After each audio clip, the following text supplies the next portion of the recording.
Welcome back now into lecture number 6 as we continue looking at the doctrine of angels. I want to begin to look at this issue. Angels are spirit beings and their abode. I think it's a big mistake on our part to assume that angels are in heaven and only in heaven. I think that would be a big mistake because the scriptures does not support that. The scriptures tell you not only are they in heaven, but they are ministering spirits of God to and from heaven and God's universe. We are part of God's universe, heaven and earth. Part of the issue that we deal with is how we look at scripture. In the book of Mark, chapter 13. Open your Bibles to the book of Mark, chapter 13. Let's look at this in Mark 13. When we talk about the abode, okay? In Mark 13, 32. Statements like angels which are in heaven and an angel from heaven suggest that angels have fixed abodes or centers of their activities. There is that suggestion. It doesn't mean that that is so. In Mark chapter 13, verse 32 says, "But of that day or hour no one knows, not even the angels in heaven, nor the Son, but the Father alone." Not even the angels in heaven. Now, it's true that all of the angelic beings, it is true, enjoy intimacy with God because they hover around his throne to do his bidding.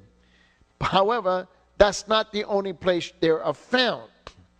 Due to their ministries and due to their abilities given to them in the service of God, they have access to the entire universe. So I would not be shocked to hear somebody speak about angelic beings in many different places. We should not be stunned by that. They are described as serving in heaven and on earth, both places. We know that to be true, and we also know that since God is the creator of the heavens and the earth, the entire universe, he can have angels going wherever he wants for all intents and purposes. So I want to look at this with you briefly, and let's begin to look at this thing and we're going to look into Isaiah chapter 6 verse 1. Isaiah chapter 6 verse 1. Look at what he says. He says, "In the year of the king Uzziah's death," this is the prophet Isaiah. He says, "In the year of the king of Uzziah's death, I saw the Lord sitting on a throne, lofty and exalted, with the train of his robe filling the temple." So we know that there's angels there. We know that, right? In Daniel 9:21,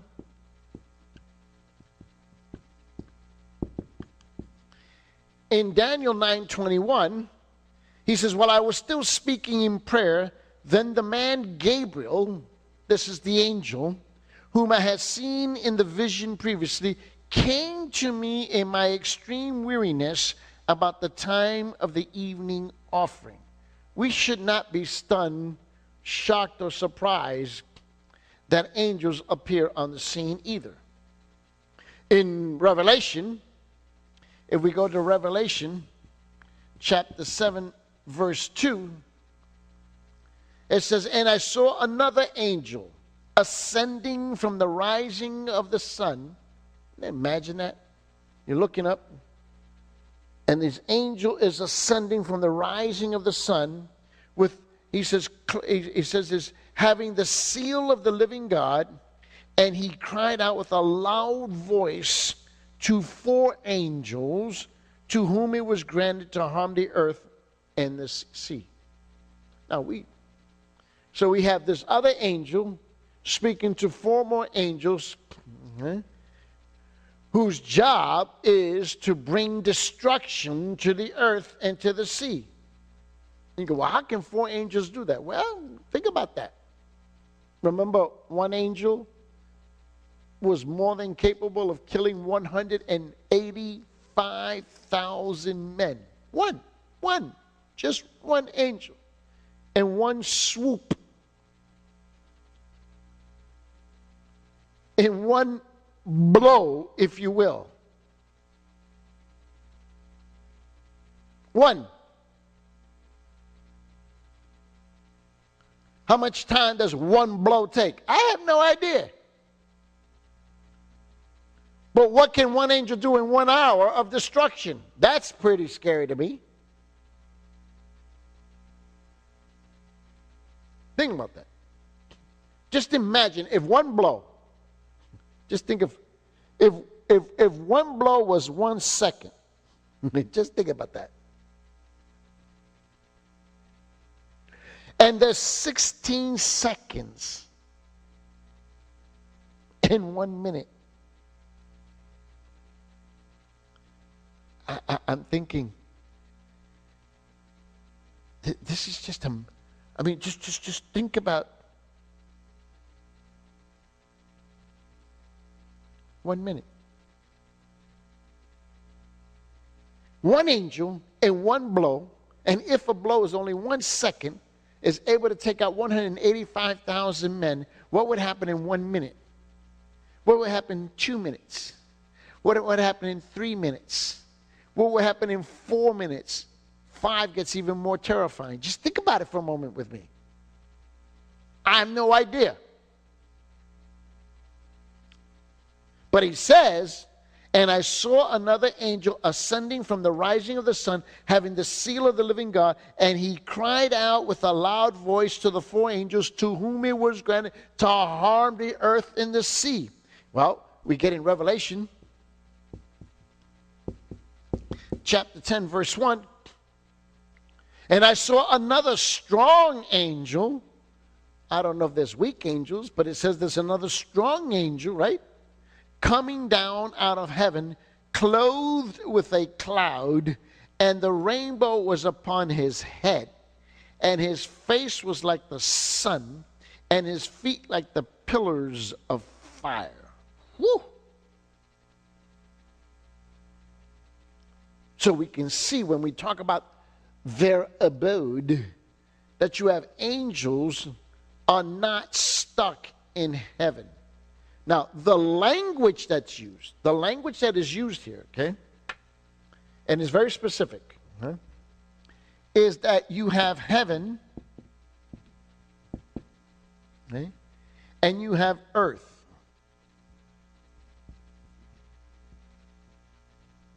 And so we have this constant, okay, movement. We have this constant movement of angels ascending, descending.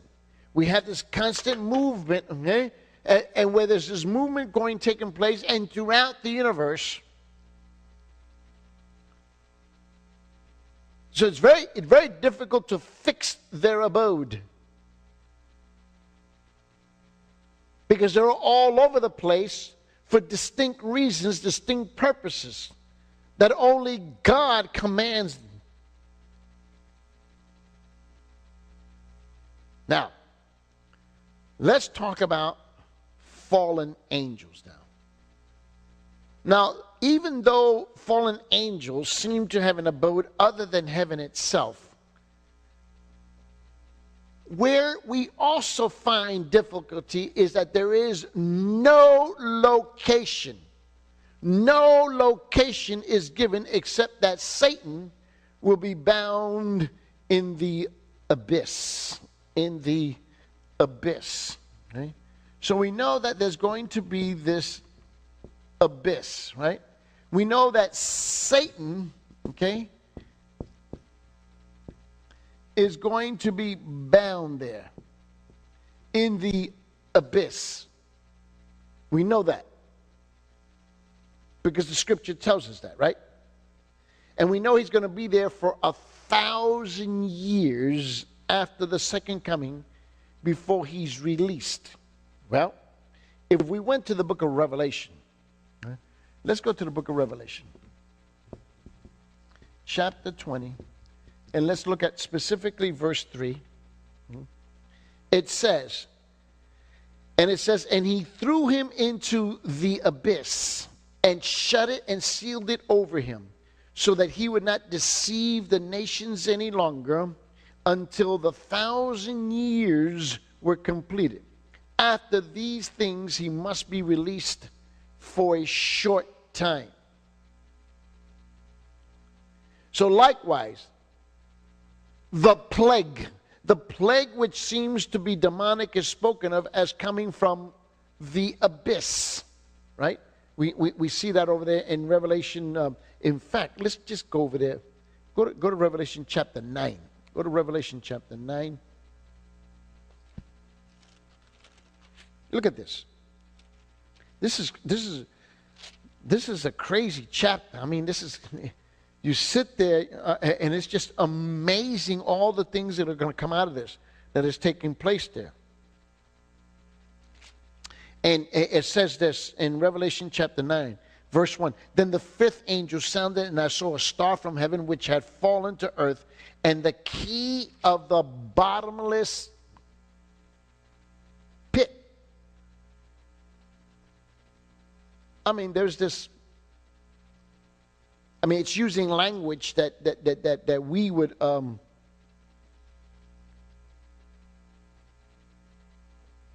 we would use, right?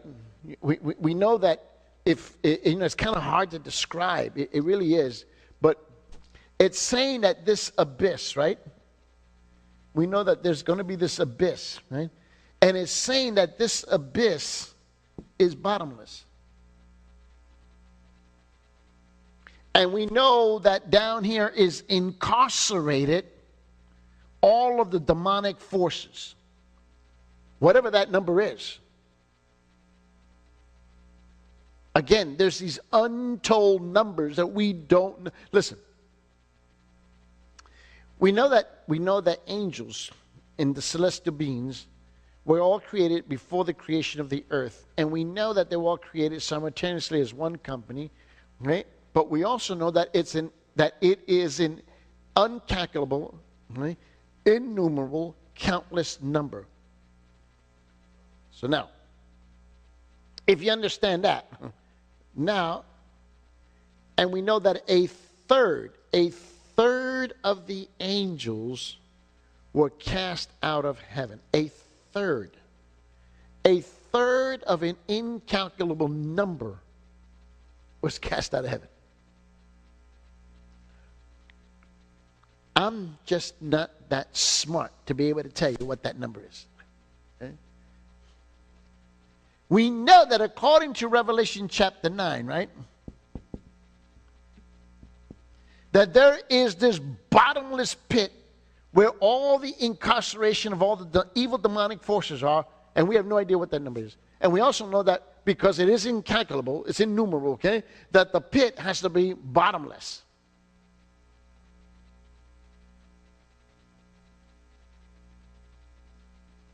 Right? Look at verse 7. Revelation 9:7. No, I'm sorry, go to verse 2. Verse 2. He opened the bottomless pit, and smoke went up out of the pit like the smoke of a great furnace, and the sun of the air were darkened by the smoke of the pit. Then out of the smoke came locusts upon the earth, and power was given to them as the scorpions of the earth have power. This is all demonic.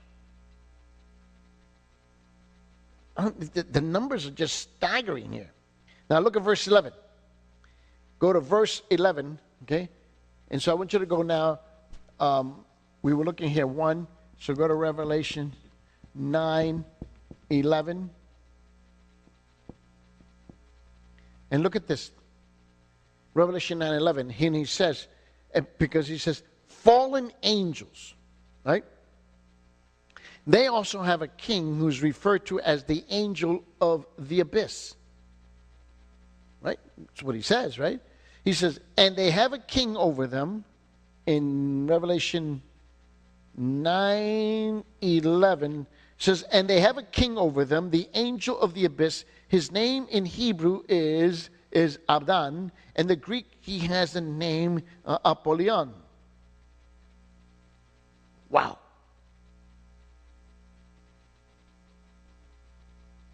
Now we know that locusts don't have a king. We know that if you study the locusts, okay, just like you can study ants and bees and so forth. But we know that locusts don't have any king over them. There's no hierarchical structure for them. But yet, these are demonic. These are demonic, okay, creatures. And they do. And his name is both in Hebrew and in Greek, because he says Abaddon and Apollyon. It means destruction. He's a destroyer. So there's a hierarchy of power among the demons, just as they're among the holy angels. And apparently the angel of the abyss is one of Satan's most trusted leaders. Possibly it could be Satan himself. I don't know.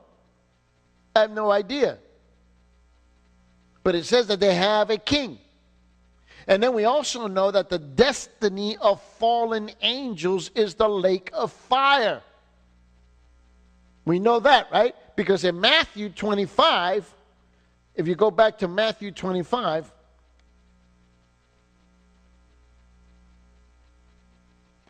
verse 41, it says, and he will also say to those on his left, depart from me, accursed ones, into the eternal fire, which has been prepared for the devil and his angels.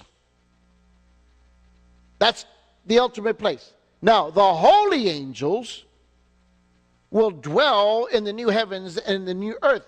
We know that because Revelation chapter 21 and Revelation chapter 22 tells us that. Now, the reference to the abyss brings up another important element regarding the abode of the fallen angels. Now, the scriptures clearly indicate that there are two groups of fallen angels. I know this sounds a little crazy, right? But you have two groups.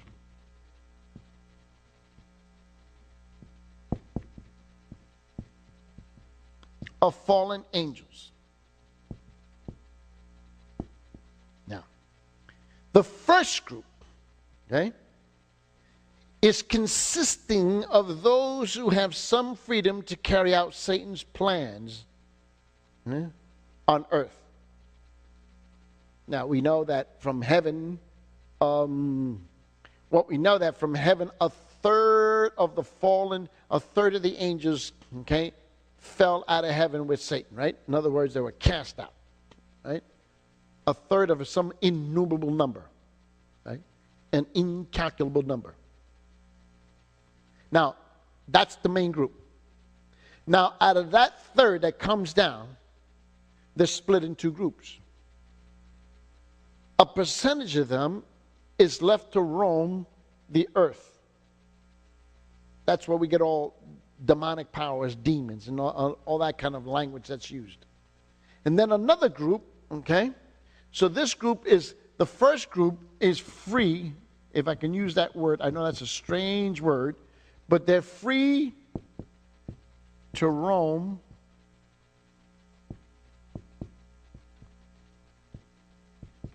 to commit evil on earth. A second group, okay, has been detained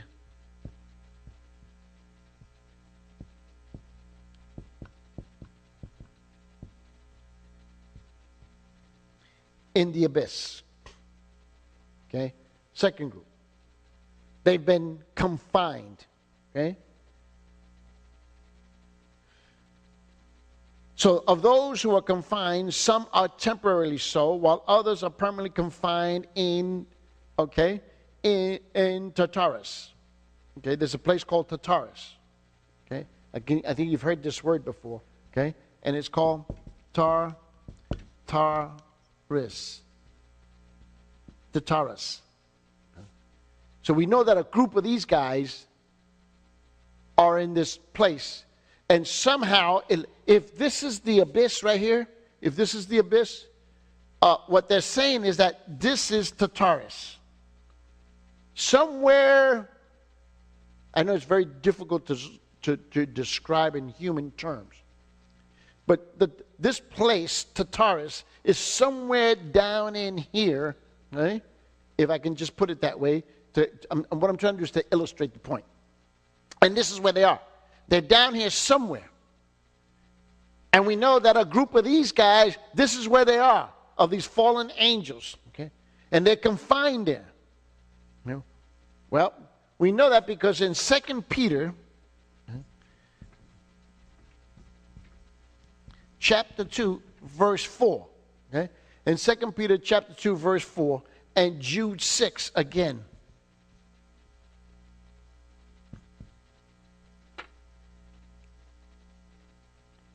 It says in 2 Peter 2:4, for if God did not spare angels when they sinned, but cast them into hell and committed them to the pits of darkness reserved for judgment. Now the pits of darkness is this place called Tartarus.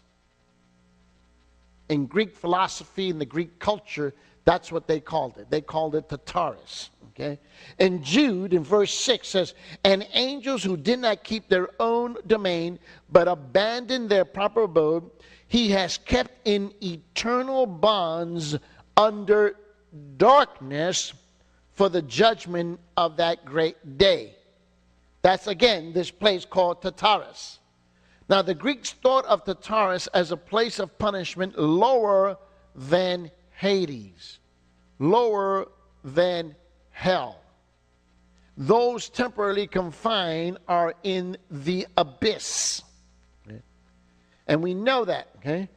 In fact, some apparently consigned there to await final judgment, while others will be loosed to be active on the earth. That's why I told you that there's these two groups. Okay? Tartarus is a section of Hades, and it's reserved for the punishment of the most wicked. I have no idea how you determine that. And in Greek mythology, the place is where Zeus imprisoned the Titans. This is where Zeus in Greek mythology imprisoned the Titans. Okay? And this played a heavy role. This played a big role in the New Testament church because of so much Greek influence. Which is the reason why people were so afraid to go to hell. Because Greek mythology taught that this is where the Titans were. This is where they had been punished. And they made all kinds of movies about this. So I want you to understand that. In fact, go to the book of Luke.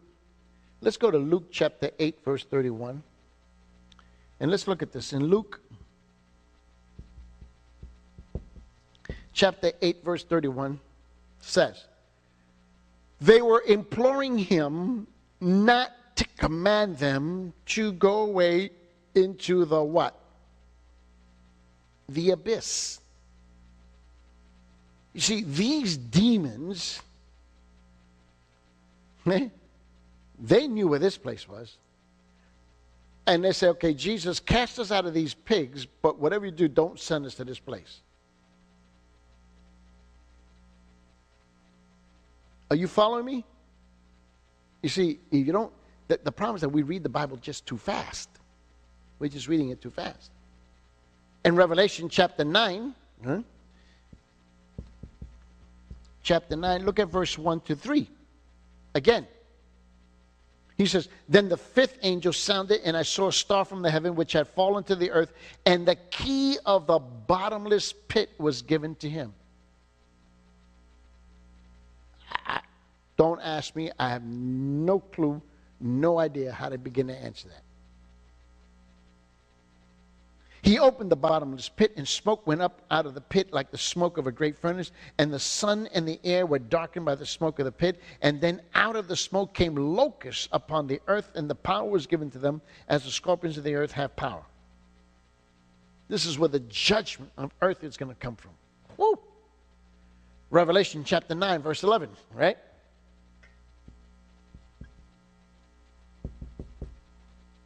says this. He says, they have as a king over them the angel of the abyss. So somewhere in this area, I mean, there's the whole abyss, but there's a king over this. And he says, and they have as a king over them the angel of the abyss, and his name is Abaddon, and in the Hebrew is Abaddon, and the Greek name is Apollyon. Look at Revelation 9:14.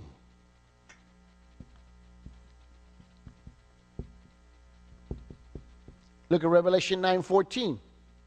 One saying to the sixth angel who had the trumpet, release the four angels who were bound at the great river of Euphrates.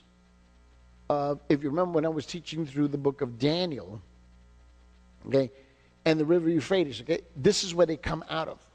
It's out of this thing down here called the abyss, is where they're coming from. In Revelation 16, okay, go to Revelation 16. Go to Revelation chapter 16, verse 14.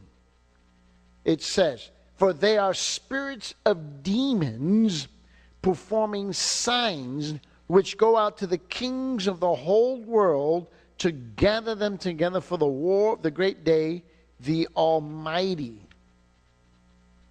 The Almighty. Also, we have Jude, right? Jude also spoke of the abode of angels. We know that, right?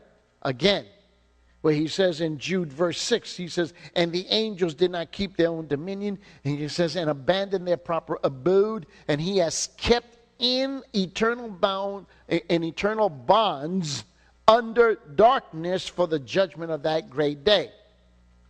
Now, while the remaining of this passage is debated, albeit because it is debated, it does show us that angels not only have a domain or an area of authority assigned to them, but a dwelling place. They have a dwelling place. And the most likely reference here is to the angels are the sons of God. Remember we were discussing this in one of the earlier classes, and we talked about in Genesis chapter 6, and we talked about this in Job chapter 1. In fact, it was Genesis chapter 6 verse 4, Job chapter 1 verse 6, and Job chapter 2 verse 1. And we know that these sons of God, these angels who came to earth and mingled with women. Remember that? Okay, well, turn your Bibles to Genesis chapter 6, verse 4. So let's go to Genesis chapter 6. Okay?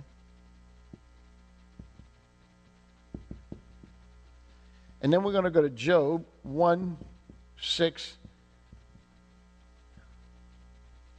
And Job 2:1, okay? So in Genesis chapter 6, verse 4, he says this to us. He says, the Nephilim were on the earth in those days and also afterward, when the sons of God came to the daughters of men, and they bore children to them. Those were the mighty men who were of old, men of renown. That's what we know. In Job 6, now there was a day when the sons of God came to present themselves before the Lord, and Satan also came among them. And then in Job chapter 2, verse 1, it says, and again there was a day when the sons of God, here again we see the sons of God, the sons of God, the sons of God, came to present themselves before the Lord, and Satan also came among them to present himself before the Lord. So now what we do know is that this interpretation, now we get into some really iffy kind of stuff here. And I want you to know that, okay? So we get into now, there is this interpretation. It's expounded on what they call pseudo, okay?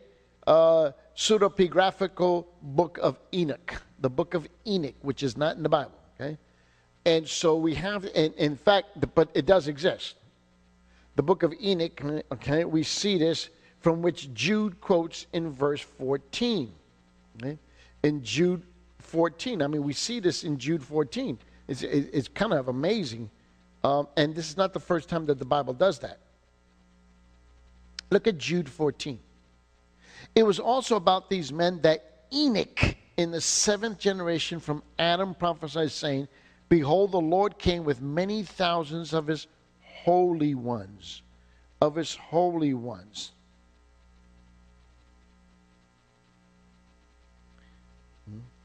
So we see that even, and that's not the first time we see this in the Old Testament, where the Old Testament itself quotes, okay, an extra biblical source. Okay? In this case, it would be the book of Enoch. Okay, it quotes and it's quoting actually verse 14, because we can see in the book of Enoch, in the book of Enoch as well, and it is common in the what we would call the intertestamental literature of the early church fathers. We know that. Okay? We also know that according to that, and back in Jude, okay, verse 6, that these angels, they did not keep their positions of authority, okay, what they would call it in the Greek language, in the ten hauteng akang, okay, it uses the word arche for rule, dominion, or sphere, is uncommon, but it appears to be so intended here. So it's very specific language that's being used. So the implication is that God assigned angels stipulated responsibilities. That's where we get the word dominion or power, or it's the arche, and set a place for them. But because of their rebellion, God has kept or reserved, okay, these fallen angels in darkness and eternal change, awaiting final judgment. Apparently, some fallen angels are in bondage, while others are unbound and active among mankind as demons. So that's what we understand about this. Let's take this a step further now. Let's just kind of take this a step further about angels. Okay?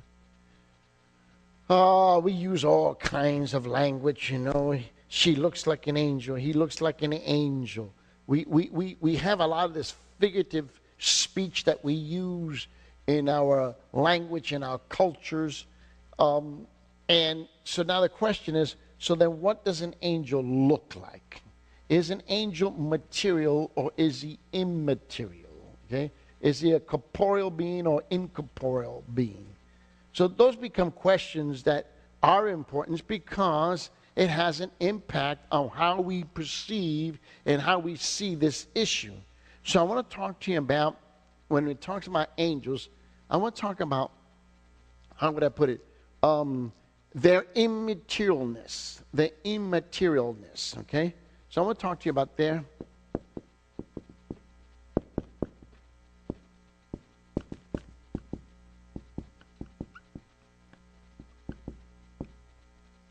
immaterialness. This is what I want to talk to you about that. I want you to see this with me. And I want you to open your Bibles to the book of Genesis. Go to Genesis chapter 18, and look at this in verse 3.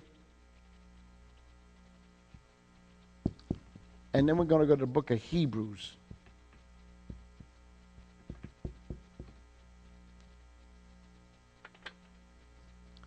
So let's go to Genesis chapter 18 real fast here, please.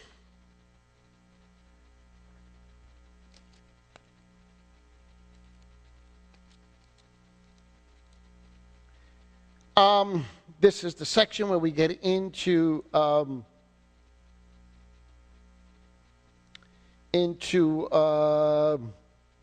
birth of Isaac. Remember that? And we know that angels, because of their immaterialness, okay, incorporeal beings, they do have the capacity to reveal themselves in a human form. We know that from Scripture. Okay? In fact, though at times they have revealed themselves in the form of human bodies, okay, and we see this in Genesis chapter 18. Look at this. It's starting in verse 1. Now the Lord appeared to him by the oaks of Mamre while he was sitting at the tent door in the heat of the day. And when he lifted up his eyes and looked, behold, 3 men were standing opposite him. And when he saw them, he ran from the tent door to meet them and bow himself before the earth and said, My Lord, if now I have found favor in your sight, do not pass your servant by. In other words, these are described as spirits, but they gave a corporeal presence of themselves, okay? There is this material presence of themselves there. In Hebrews chapter 1, and in verse 14, it says, it says, are they not all ministering spirits? Are they not all ministering spirits sent out to render service for the sake of those who will inherit salvation? So when we see this thing where they appear as human bodies, okay? When they appear as human,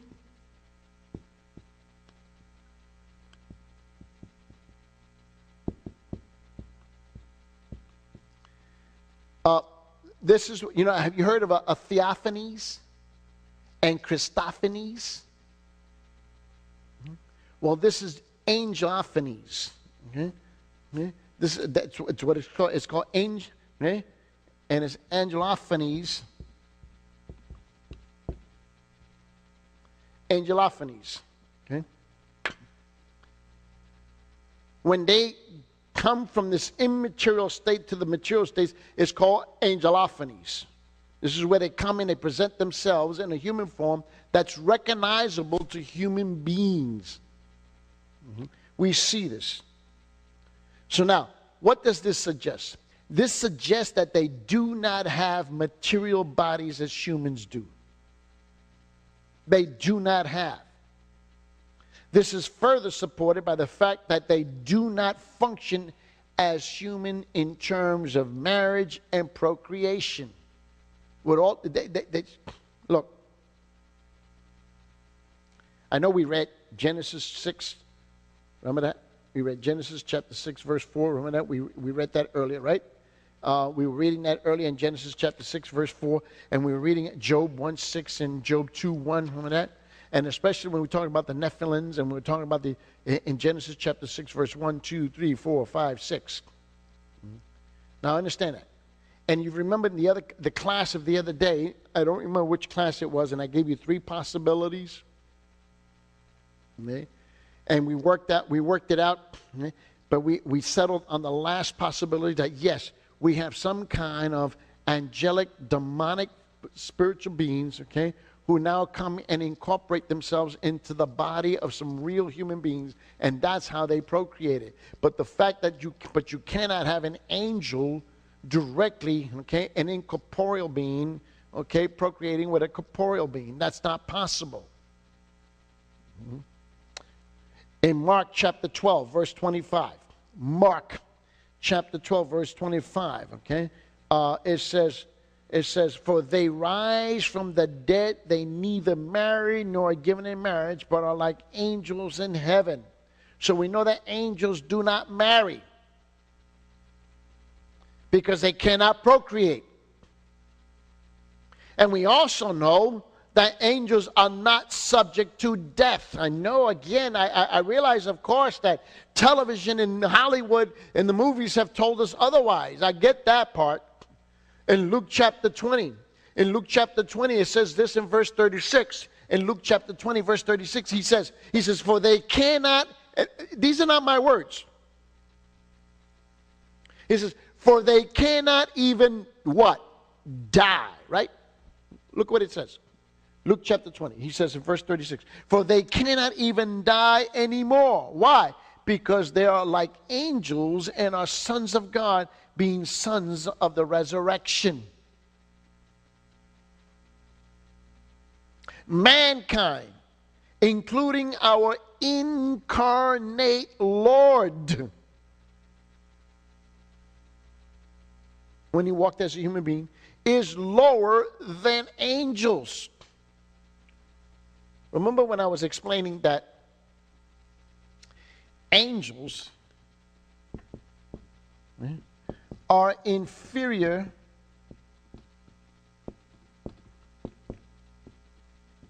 to God, but angels are superior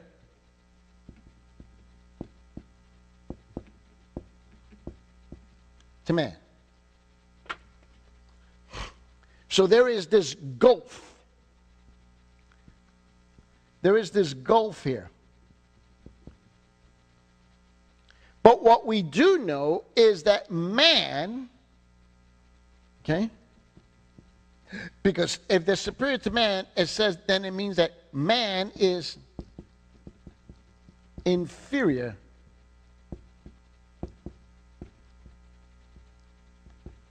to angels.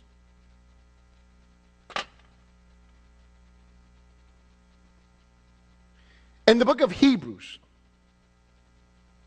look at this. Go with me to Hebrews chapter 2, verse 7. Hebrews chapter 2, verse 7 says this. It says, you have made him for a little while lower than the angels. Okay? The incarnate Jesus was made for a little while lower than the angels. Why? Because Jesus has got to relate to man, right? So he says in Hebrews chapter 2, verse 7, you have made him for a little while lower than the angels. You have crowned him with glory and honor, and you have appointed him over the works of your hands. The other thing is, angels have no limitations. They have absolutely no limitations. Angels are not subject to the limitations of man, especially since they are what?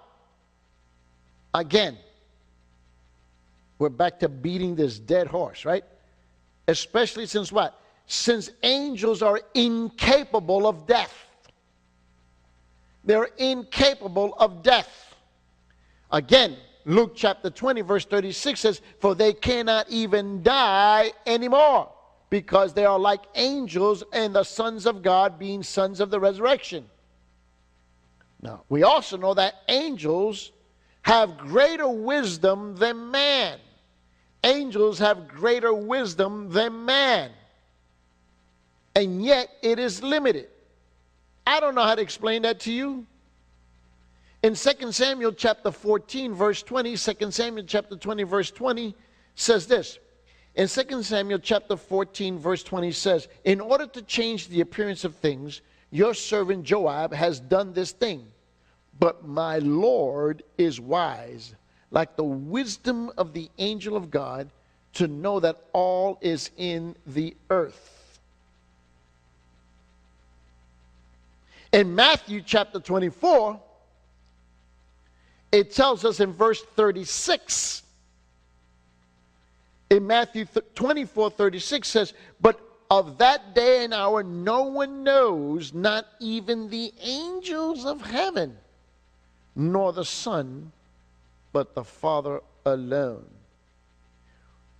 Angels, okay, are wiser than men, but not as wise as God. Angels have greater power than men. Angels have a much greater power than man. They're more powerful than man. Yet, they are limited in their power. In Matthew chapter 28, it says this in verse 2. In Matthew chapter 28, verse 2 says, and behold, a severe earthquake had occurred, for an angel of the Lord descended from heaven and came and rolled away the stone and sat upon it. Hey, just one angel did that. In Acts chapter 5. In Acts chapter 5, verse 19 says, but during the night an angel of the Lord opened the gates of the prison, taking them out, he said. One angel did that. 2 Peter chapter 2, 2 Peter chapter 2 verse 11 says, whereas angels who are greater in might and power do not bring a reviling judgment against them before the Lord. So angels have greater power than man, and yet they are limited in power. We know that to be true. They're limited in power. Why? Because Daniel, the book of Daniel, in chapter 10, we're told, where he says, verse 13, but the prince of the kingdom of Persia was withstanding me for 21 days. And then behold, Michael, one of the chief princesses, came to help me, for I had been left there with the kings of Persia. So he goes, well, what are you talking about? Well, what he was talking about is that their power was limited because an angel had to come and overcome him. Now, angels, however, have limitations compared to man. Now, this is where it gets a little tricky. Now, so far, this is really the only way that I know how to illustrate this to you, okay? And that is that angels are inferior to God, but angels are superior to man. So we know that there exists this gulf there, right? But we also know some other things that are true about angels. So we know that angels are superior to us in many, many respects. We know that. We know that angels are inferior to God in many respects. We know that. But that's not the only thing. Now, think about it. Angels cannot get saved. Listen. Angels, however, have limitations compared to man, particularly in future relationships. Particularly in future relationships. Angels are not created in the image of God. Hello? Man was created in the image of God, but angels are not created in the image of God. Angels are not created in the image of God. Therefore, they do not share man's glorious destiny of redemption in Christ. We will be saved and redeemed for the glory of God forever and ever and ever. At the consummation of the age, whenever that end of the time comes, listen to me carefully, redeemed man will be exalted above the angels. That's just amazing. In 1 Corinthians chapter 6, this is what we are told in verse 3. Do you not know that we will judge angels? How much more the matters of this life? Wow. That great theologian by the name of Millard Erickson. Millard Erickson is perhaps one of the most preeminent theologians among what's that denomination? Among the Baptists. Very solid in his research and his study. And look what he says. He said, the angels are spirits, that the fact that angels are spirits may also be inferred from the following considerations. In other words, talking about these fallen angels, these demons, which are described as spirits. He said this in the book of Matthew, in chapter 8. Go to Matthew chapter 8, please.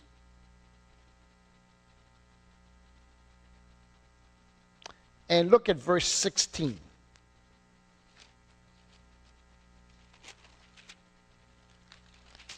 It says, and when evening came, they brought to him many who were demon-possessed, and he cast out the spirits with the word and healed all who were ill.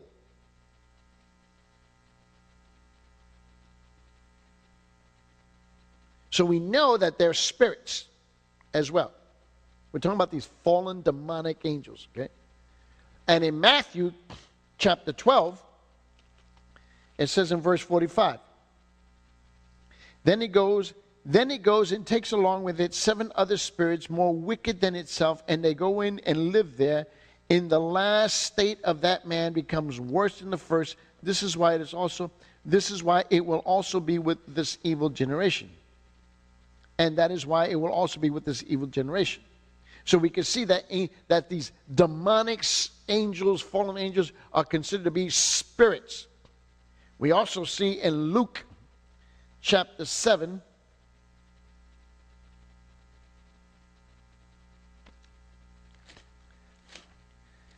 we see this in verse 20. 21. At that very time, he cured many people of the diseases and afflictions and evil spirits. And he gave sight to the many who were blind. So we have evil spirits. In the same book of Luke chapter 8, it says in verse 2, And some women who had been healed of evil spirits and sicknesses, Mary, who was called Magdalene, from whom 7 demons had gone out. So we know that they're spirits as well. I was listening not too long ago, and as we were going down the road, and I was listening to this on the radio, where the man was talking about that there were these, and he laid out this long, detailed, I'm listening on the radio, hierarchical structure of all these fallen angels, and then he says, now we have another category called evil spirits, and he laid out all of these also. And I was driving down the road thinking to myself, well, what's he talking about? What is he talking about? Because they are the spirits. We're talking about demons and fallen angels. They are the spirits themselves. In Luke chapter 8, verse 2. Now we see this in Luke chapter 11. Look at this over there in verse 26. Then it goes and takes along 7 other spirits more evil than itself. And they go in and live there, and the last state of that man becomes worse than the first. So again, we're talking about these fallen angels that become the spirits. In Acts chapter 19, we know that story. This is Paul when he was at Ephesus, okay? He gets into trouble with the demonic woman there. In Acts chapter 19, in verse 12, it says, And so that the handkerchiefs or the aprons were even carried from his body to the sick, and the diseases left them, and the evil spirits went out. This is Paul when he was excising evil spirits. Revelation 16:14. If you recall, we had read that earlier, where he says, For they are the spirits of the demons performing signs which go out to the kings of the whole world to gather together for the war of the great day of the Almighty. So we see that these evil spirits are demons. It says it very clearly here. I mean, you can't, it's very clear. For they are spirits of demons. In other words, these fallen angels is who they are. We are told that our struggle is not against what? Flesh and blood, right? In the book of Ephesians, in chapter 6, verse 12, in Ephesians chapter 6, verse 12, it says that flesh and blood, but against the principalities, against the powers, against the world rulers of this present darkness, against the spiritual hosts of wickedness in the heavenly places, right? So we see demon angels, fallen angels, fallen angels, fallen angels. We see this over and over and over and over and over again. Paul in the book of Colossians, if you recall, in chapter 1, verse 16, seems to identify the heavenly forces that are invisible. They cannot always be seen. The angels or spirits seem to follow, although not necessarily from Jesus' assertions, that angels do not marry, right? We know that because in Matthew 22:30 says that. And, and we know that Jesus cannot lie, right? Right? We know that. And we also know that according to Luke chapter 20, that demons cannot die. We know that the fallen angels cannot die. Angels, even though they're spirits, beings, and very powerful, this is the one thing I want to make sure we understand here. Fallen angels, They are not omniscient. They do not know everything. Fallen angels are not omnipotent, but we know they're very powerful. I would not fool around with one. And we also know that they are not omnipresent. So there has to be some hierarchical way, okay? We know that demons from all over the world, wherever they are, they have a system, some kind of a system to communicate, because they are not omniscient. They are not omnipotent. They are not omnipresent. Listen to me carefully. They are not. They would like for you to think that they are, but they're not. So they have to communicate somehow, and we're not told how. And I'm not even going to jump into that little billywick. They're going to jump into that arena of speculation. But we know they have to communicate, because they are not omnipresent, they are not omniscient, they are not omnipotent. They cannot be everywhere at once. They cannot be everywhere at the same time. That is an impossibility. Only God fulfills that role.